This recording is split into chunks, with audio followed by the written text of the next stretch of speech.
প্রিয় দর্শক, আপনাদেরকে রতন তালুকদার লাইভে স্বাগত জানাচ্ছি নিউ ইয়র্ক থেকে। আজকে একটি মজার ইস্যু নিয়ে আপনাদের সঙ্গে কথা বলতে চাই।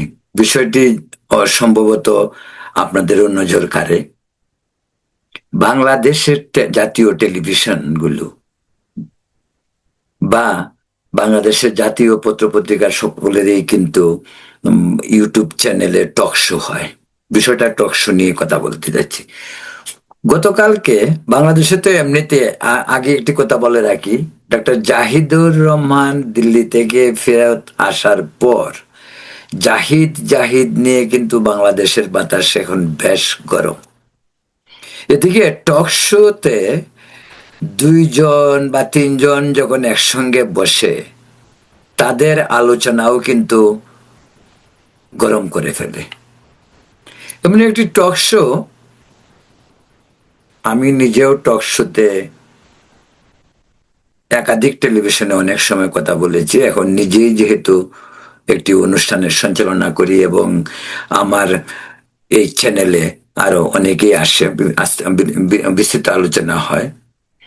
তো টক শো জনপ্রিয়তা বাংলাদেশে অনেক বেড়েছে, কারণ এই একটি মঞ্চ, টক শোতে মানুষ অন্তত ফ্রি কথা বলতে পারে। বাংলাদেশের সরকারি টেলিভিশনে হয়তো এসব উন্মুক্ত নয়, কিন্তু টক শোতে মানুষ কথা বলতে পারে। এটা কিন্তু ওই যে স্বৈরাচার বলেন আর ফ্যাসিস্ট বলেন, যাই বলেন, শেখ হাসিনা সরকারের আমলেও কিন্তু মানুষ অন্তত টক শোতে কথা বলতে পেরেছিল। হয়তো স্বাধীনভাবে অনেক কিছু লিখতে পারেনি পত্রপত্রিকায়,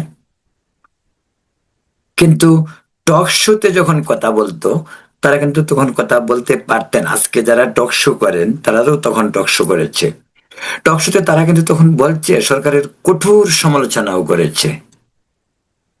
এটা ছিল একটা গুড সাইন। এ কারণেই যে অন্তত টক শোতে কথা হলে সাধারণ মানুষের কথাগুলি বেরিয়ে আসে।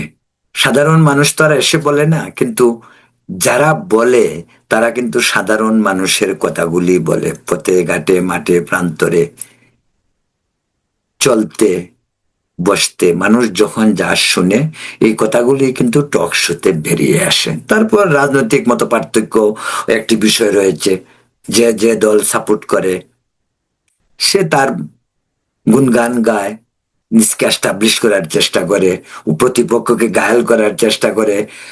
নিয়মটা হলো যেটা, সেটা হলো শান্তিপূর্ণভাবে পিসফুল্লি মর্যাদা রক্ষা করে ভাষার শালীনতার মাধ্যমে একে অপরের প্রতি সহনশীল, ধৈর্যশীল এবং একে অপরকে সম্মান করে কথা বলার মাধ্যমে টক শো উপস্থাপিত হবে। এগুলি মানুষ দেখবে। কে দেখবে? বড়রা দেখবে, ছোটরা দেখবে, মা দেখবে, বোন দেখবে, ভাই দেখবে, সকলেই দেখবে। কিন্তু টক শোতে গিয়ে যদি অশ্লীল অঙ্গভঙ্গি, অশ্লীল ভাষা এবং গায়ের জোর, এক ধরনের হৈ হুল্লা, চিৎকার, এগুলো থেকে আগামী প্রজন্ম শিখবে না, বরং আগামী প্রজন্ম ঘৃণা করবে। আজকের যে প্রজন্ম, টেকনোলজি, ইন্টারনেট মাধ্যমে আজকের প্রজন্ম কিন্তু অনেক স্মার্ট। আমি একটি কথা এখন বলি, আমাদের দেশে গত 10-15 বছর যাবৎ ইন্টারনেটের যত বেশি প্রসার ঘটেছে, তত বেশি নতুন প্রজন্ম ঝুঁকেছে ইন্টারনেটের দিকে। আমাদের দেশের শিক্ষকরা স্কুল কলেজ বিশ্ববিদ্যালয় জানা পড়ায় তার চেয়ে অধিক জ্ঞান অর্জন করে আমাদের নতুন প্রজন্ম ইন্টারনেটের সুবাদে, তথ্য প্রযুক্তির সুবাদে। এর খারাপ দিক রয়েছে, সেটাও বলছি। খারাপ দিক যে সমস্ত বাজে আপত্তিকর সাইট রয়েছে সেগুলি যদি পরিহার করে একজন তরুণ শুধু শিক্ষার জন্য ইন্টারনেটকে ব্যবহার করে, সে নিঃসন্দেহে স্কুল কলেজ বিশ্ববিদ্যালয়ে যা পড়া হবে তার চেয়ে বেশি জানবে। আর আমাদের দেশের শিক্ষক আজকাল সেই আগের মতো নেই। প্রাইভেট টিউটার ছাড়া নাকি আজকাল ছেলেবেলেরা পড়াশোনা করে না। দুইটা জায়গাতে আমাদের দেশে এটা ব্যাপক পরিবর্তন এসেছে। সেটা হলো এক, আমি আলোচনাটাকে অন্যভাবে নিচ্ছি না, জাস্ট এক্সাম্পলের জন্য বলছি। একটা হলো এক, যার বাচ্চা হবে, বাচ্চা হওয়া মানে সিজার হতে হবে, কারণ ডাক্তার সাহেবরা বাচ্চা হইতে গেলেই সিজার করতে হবে। কেন? সংকটে, মানে এর উদ্দেশ্য সিজার করলে 50,000, 25,000, 30,000 টাকা পাবে, আর নর্মাল বাচ্চাগুলো হয়তো ডেলিভারিতে 2-4-5,000 যাবে। এটা এক গেল এটা। কিন্তু এখানে বলে রাখি, আমাদের যখন জন্ম হয়েছিল, খুব বেশি দিন আগে তো না, আমাদের দেশে আজ থেকে 25-30 বছর আগ পর্যন্ত 98% ডেলিভারি নর্মালি হয়েছে। আজকাল কেন প্রয়োজন পড়ে? মানে যেই যাবে সেখানেই তার ইসে। এটা হলো ডাক্তার, এই প্রসঙ্গে অনেকদিন বলা যাবে। আর একটা হলো টিউটোরিয়াল, যারা প্রাইভেট প্রাইভেট পড়তে হবে, না হলে পাশ করবে না। মাস্টার সাহেব, মাস্টার বাবু, তাদের ভালো ইনকাম কিন্তু এই যে টিউটোরিয়াল করে। কারণ স্কুলে এখন এমন হয়েছে ছাত্রদেরকে পড়তে হবে প্রাইভেট, প্রাইভেট না পড়লে যেন পাশ করা যাবে না। আগে তো এটা ছিল না। আগে যার সামর্থ্য ছিল সেই প্রাইভেট পড়েছে, বরং প্রাইভেট যারা পড়েনি তারাই first boy, second boy, third বয় এরকম হয়েছে, বোর্ডে স্ট্যান্ড করেছে, এরকমই ছিল। কথাটি এই জন্যই বললাম যে আজকালের যে তরুণ প্রজন্ম, তারা কিন্তু ইন্টারনেট থেকে যা শিখে এটা কিন্তু মোর দেন এনাফ। স্কুল থেকে টিচারদের কাছ থেকে কিন্তু এই শিক্ষাটা তারা পায় না। টিচাররা আজকাল বড় বেশি কমার্শিয়াল, এটা খুব দুঃখের সঙ্গে বলতে হয়। এমন একটি মর্যাদাপূর্ণ পেশা, বিশেষ করে শিক্ষকতা এবং চিকিৎসক, এই দুটো পেশাই বাণিজ্যিক চরিত্রে রূপ নিয়েছে, যে কারণে অনেক ধরনের সমস্যাই হয়। এই প্রসঙ্গে আরেকদিন বলবো, কিন্তু বলছিলাম টক শো নিয়ে। এই টক শোর নিয়ে কথাটা বলার উদ্দেশ্য এটাই যে আমরা যখন টক শোতে চিৎকার করব, রং ইনফরমেশন দিব, ইতিহাস বিকৃত করব, পরস্পরের বিষদগার করব, চরিত্র হনন করব, এই বিষয়গুলি সমাজকে বেশি করে আক্রান্ত করে, বিশেষ করে প্রজন্মকে, নতুন প্রজন্মকে। যা বলছিলাম, দুদিন আগে টক শো দেখতেছিলাম, ঢাকার টক শোতে ছিলেন কে? ব্যারিস্টার শাহরিয়ার কবির। উনি এক নতুন মুখ, ভাই বলছি তার কথা। তার সঙ্গে ছিলেন রাশেদ খান। রাশেদ খান এখন কিন্তু বিএনপি নেতা, ইলেকশন আগে বিএনপিতে জয়েন করেছিলেন। গণফোরামের গণ অধিকার যে নূর ছিলেন, বিপি নূরের সঙ্গে ছিলেন তিনি, বোধহয় আবার ইলেকশন আগে বিএনপিতে এসে পড়েন, এসে আবার একেবারে সম্মানের সাথে পরাজিত হন। এখন টক শোতে আসেন, শিক্ষিত ছেলে, কথা বলে সুন্দর, সবই ঠিক আছে। আর এদিকে শাহরিয়ার কবির ভাই বিলাত ফেরত, কোথায় ছিল এতদিন জানি না। জুলাই বিপ্লবেও কোথায় ছিল জানি না। তার জুলাই বিপ্লবে ব্যারিস্টার ফুহাদ তো যাই হোক আসছিল, ভিজিবল, আমরা দেখতে পাচ্ছিলাম। ওরা কিন্তু কেউ দেখে নাই আগে, এ হঠাৎ করে আবিষ্কার হয়েছে। আবিষ্কারও মানে কি ভয়াবহ আবিষ্কার, মানে কথা শুনলে কারো কাছে গান থাকলে হয়তো শুট করে দেবে, এরকম অবস্থা। একটি মানুষ এত বেপরোয়া হইতে পারে, আনবিলিভেবল, এটা বিশ্বাসযোগ্য নয়। আমি তার সম্পর্কে অনেক জানি, জানি বলতে আমি তাকে নিউ ইয়র্ক, লন্ডনেতে বন্ধু বান্ধব রয়েছে, লন্ডন থেকে, উনি তো লন্ডনে ছিল, লন্ডন কি করেছেন, অপকর্ম কুকর্ম সুকর্ম সবই আমার জানা, সেই দিকে যাচ্ছি না। এমন অকথ্য ভাষা, এটা শুধু দিন রাশেদ খানের সঙ্গে নয়, প্রতিটি ইসেতে খুব ভোকাল সে, মানে তার অর্থ এটা না যে বক বক করতেই হবে। যে ধরনের তর্ক বিতর্ক ওই ইসেতে শুনলাম, কোনো সভ্যতার চিহ্ন পর্যন্ত নেই, একটি সুন্দর ব্যবহারের আশেপাশে নেই, একটি পিসফুল শান্তিপূর্ণ পরিবেশ নেই। চিৎকার করতেছেন সঞ্চালক, থামুন থামুন, কার কথা কে শুনে? কিন্তু এখানেও একটি সমস্যা, সেটা হলো যারা সঞ্চালক, যে টিভির মালিক, তারা এটা বন্ধ করে না কেন? যখনই তর্ক বিতর্ক শুরু হবে, পশ্চিম দুনিয়া বলেন, ভারত, কিন্তু পাকিস্তান, পাকিস্তানের টক শো কিন্তু খুব উন্নত মানের টক শো। আমি মনে করি ভারতীয় টক শোর চেয়েও পাকিস্তানি যে টক শো গুলি যারা করে, সাংবাদিক, সাহিত্যিক, বুদ্ধিজীবীরা পাকিস্তানি, তারা কিন্তু বেশ পরিচ্ছন্ন, এবং এটা বলতে হয় তারা বেশ পরিচ্ছন্ন। কোনো ধরনের অবান্তর কথা, কোনো ধরনের মানে মানে কি বলে বিকৃত আচরণ, এগুলি কিন্তু পাকিস্তানি টকশোগুলিতে নেই। আপনারা যদি সুযোগ পান তাহলে আপনারা দেখবেন, ভারতীয় টকশো দেখেন, পাকিস্তানি টকশোগুলি দেখবেন, ওইখানে এগুলি কিন্তু এইরকম না। আর আমাদের এইগুলি তো অসভ্যর মতো আচরণ করে। এই যে শাহরিয়ার কবির কোথায় ছিল এতদিন? যেটা বলতে চেয়েছিলাম, এইটা টেলিভিশনের যে সঞ্চালক, যখন ওরা মারমুখী হয়ে ওঠে, যখন তর্ক শুরু হয়, আস্তে আস্তে তো মিটারটা বাড়তে থাকে, তখন বন্ধ করে না কেন? এটা তো অন্যকে দেখার জন্য ঠিক নয়, কিন্তু এরা বন্ধ করে না কেন জানেন? ওরা মনে করে, এই যে আমাদের বাঙালি মানসিকতা, ওরা মনে করে কি, এই দুটা মারামারি করুক, ভিউয়ার বাড়বে আমাদের। এই হলো জাতীয় টেলিভিশনের চরিত্র। ভিউ বাড়বে, আর ভিউ থেকে পয়সা আসবে, এই নিয়ে তারা ইনকাম করবে।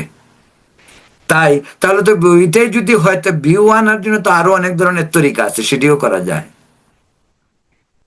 এই হলো অবস্থা প্রত্যেকটি টক শোতে, বিশেষ করে শাহরিয়ার, ফুহাদ, এদের এখন টক শোতে তারাই সবচেয়ে বেশি আলোচিত ব্যক্তি। অকর্ম কুকর্ম সব তারা করতেছে, কিন্তু টেলিভিশনে এসে তারা হলো বিশাল। এই শাহরিয়ার কবির অকথ্য ভাষায় চিৎকার করে সারাক্ষণ আমাদের রাজনীতি, মুক্তিযুদ্ধ, বিএনপি, বিএনপি সমালোচনা সে শুরু করেছে, কারণ যে সে পাকিস্তানের প্রেমিক, সে তো বলেই, যাই হোক, এটা একটা দিক ভালো যে সে যে পাকিস্তানি পাকি প্রেমিক, ওইটা কিন্তু সে বলে, ওপেনলি বলে। বেশ কয়েকবার সেও দেখলাম, বা সে পাখি প্রেমিক, ওইটা ঠিক আছে। এবং ফুহাদ, সে তারাও মানে তারা ওই মুক্তিযুদ্ধ, পাকিস্তানে কি হয়েছে না হয়েছে সব ভুলে যাওয়ার জন্য তারা অস্থির হয়ে গেছে, যে এগুলি আর এখন আমাদের দরকার নাই, আমরা নতুন করে শুরু করব, এই নতুন করে নতুন স্বাধীনতা, দ্বিতীয় স্বাধীনতা, এই সমস্ত অনেক কথাই তারা বলে। এখন আমি আরেকটা জিনিস বলি, এই শাহরিয়ার কবির কিন্তু জুলাই বিপ্লবে ফুয়াদরে দেখা গেছে, কিন্তু শাহরিয়ার কবির কিন্তু দেখা যায়নি। আচ্ছা, দেখা যায় না, হঠাৎ করে আগমন ঘটলো কেন? হঠাৎ করে আইসে কিন্তু টক শোতে শুরু করে, কয়েক 5-6 মাস, 7 মাস, 8 মাস হবে, খুব ভোকাল কথাবার্তা বলে, নাকে মুখে কথা বলে, নাকে মুখে চোখে সব দিক দিয়েই কথা বলে, সে আচরণে, অঙ্গভঙ্গিতে ছিপছিপে। আমার কাছে ওরা দেখলে মনে হয় যেন ওই তার জাতির পিতা কাদে আজম মোহাম্মদ আলী জিন্নার মতো লাগে তারে দেখতে। আসলে মোহাম্মদ আলী জিন্না তো তার জাতির পিতা, বেস্টার হুমায়ুন, মানে শাহরিয়ার কবিরের, কারণ তো ওই যে পাখি বংশ। ভাই, এমন ভাবে কথা বলে, বা এত ইতিহাস ব্যক্তি, মুক্তিযুদ্ধে আমাদের কতজন সব হিসাব তার কাছে আছে। শেখ মুজিব, বঙ্গবন্ধু, যে যেভাবেই বলুক, জাতির পিতা, তিনি বিশ্বাসঘাতক। মানে এমন সব কথাবার্তা শুনলে মনে হয় যেন যে কোনো লোক, একটা অসুস্থ মানুষও উত্তেজিত হয়ে পড়বে। এবং এগুলি কন্টিনিউ হচ্ছে, এবং এগুলি প্যাট্রোনাইজ করতেছে টেলিভিশন। এবং জাতীয় টেলিভিশনগুলি। আরেকটি কথা বলি, এই যে এরা এখানে যায় কথা বলতে, শাহরিয়ার কবির বা এই যে রাশিদ খানের কথাই বললাম, বিশেষ করে শাহরিয়ার কবির এবং এই যে যারা খুব ইদানিং খুব কথাবার্তা বলেন, এটা কি আসলে তারা কথা বলেন না তাদেরকে দিয়ে বলানো হয়? এটা যদি এমন হয়, ধরা যাক, আমি তো এরকম কথাবার্তাও শুনি, টেলিভিশনে টকশো করতে গেলে কিন্তু একটা এনভেলাপের মধ্যে $2,000, মানে $2,000, ডলার, আমি ডলার বলছি, আমি আমেরিকা থাকি সেই জন্য হয়তো $2,000 দিয়ে দেয়। কিন্তু ওরা যে কথা বলে, ওদেরকে যারা অন্যরা কথা বলাইতে চায় তারা কত দেয় তাদেরকে? আমাকে একজনে বলছে, ভাই এরা তো ওইখান থেকে টেলিভিশন থেকে পায় $2,000, আর যা তাদের মুখ দিয়ে অন্যদের কথা যারা বলায় তারা তো তাদেরকে অনেক, পার্ট অফ তার জব, এটা তো তাদের চাকরি। ওদের কথাগুলি এসে বলবে, কাদের কথা ওইটা তারা বলার দরকার নাই। তারা কাদের কথা বলে, তাদের কথা শুনলেই বুঝবেন কাদের কথা বলে। ওদের যে মুরব্বীরা তারা কথা ওইগুলি বলবে না। তারা ওইগুলি বললে তো অনেক সময় জাতির কাছে হয়তো জবাবদিহিও করতে হইতে পারে। দেশে একটা পার্লামেন্ট আছে, এটা একটা একটা মানে মানে নির্বাচিত সরকার রয়েছে, সেখানে সরকারি দল বিরোধী দল রয়েছে। এখন যারা তাদেরকে দিয়ে কথা বলে তারা তো এগুলি আর সংসদে বসে বিরোধী দলের আসনে বসে বলতে পারে না, তো তাদেরকে দিয়ে বলানো হচ্ছে যে ওইগুলি আমরা বলবো না, ওইগুলির জন্য ওই সেট করে দেওয়া হয়েছে। শাহরিয়ার কবির, ফুয়াদ আছে, এরকম আরো কয়েকজন আছে, তারা ওইগুলি বলবে। তারা টেলিভিশনে কিছু পয়সা দিবে, আর বাকি টেক কেয়ার করা হবে, অন্যরা করবে।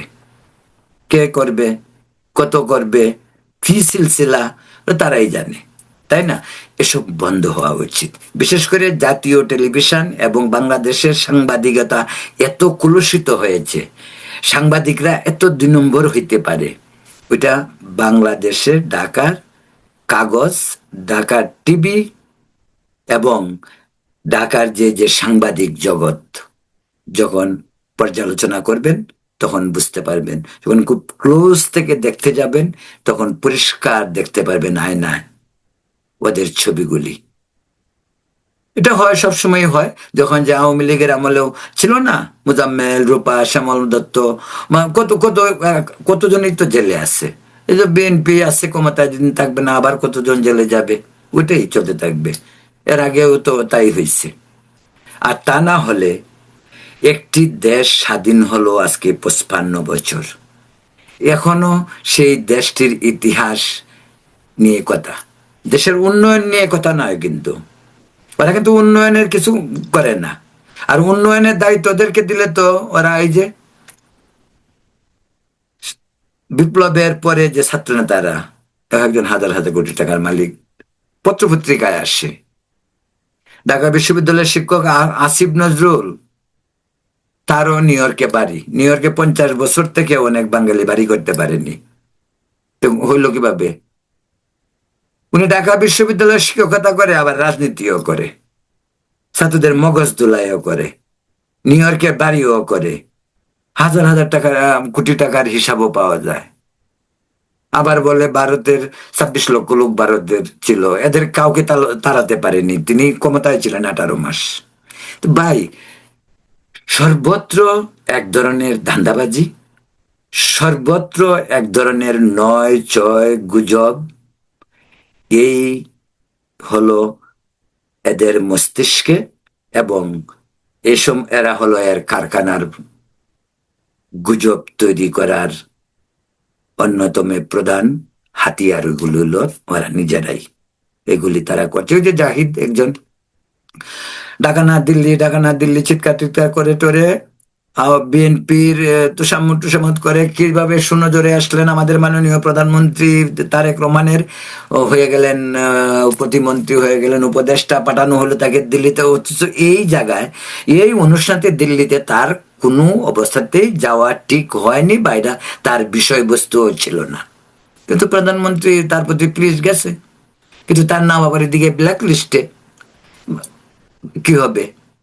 প্রধানমন্ত্রী তো নিশ্চয়ই জানে না, কিন্তু জানার কথা, জানা উচিত। মানুষটি পর্যন্ত একটা পাসপোর্ট, তার রেড পাসপোর্ট রেখে, সে সবুজ পাসপোর্ট নেই, আগের পাসপোর্টটা পুরান পাসপোর্ট, এটা করতে পারে না।